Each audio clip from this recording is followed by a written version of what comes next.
ન્યૂટનને સમજો ને કે નિયરેસ્ટ 350 વર્ષ જેટલો સમય થઈ ગયો. આ ન્યૂટનનો જન્મ છે એ બી ઇંગ્લેન્ડમાં, મરણ બી ઇંગ્લેન્ડમાં, નો ડાઉટ, ખાલી સિટી ફર્યું હતું. બીજું, પોતે ભૌતિક શાસ્ત્રી તો હતા, જોડે ગણિત શાસ્ત્રી બી હતા, ખગોળ શાસ્ત્રી બી ખરા, તત્વજ્ઞાનનું નોલેજ તો એની પાસે ઢગલાબંધ, મતલબ સમજો બધું નોલેજ એની પાસે જ હતું, બાકી બધા તો રપટપ. બીજું, ઝાડની નીચે બેઠા ને સફરજન પડ્યું, આવી વાતો તો આપણે ક્લાસમાં બાળકો જોડે કરાતી નથી. કેમ? નહીતર માર્કેટ સાફ.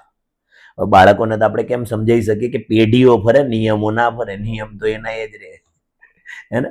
બીજું, એને ગુરુત્વાકર્ષણનો નિયમ બી શોધ્યો, ગતિના 3 નિયમો બી આપ્યા. એવું કહેવાય છે કે એકદમ શાંત અને એકલવાયા વ્યક્તિ હતા મારી એમ.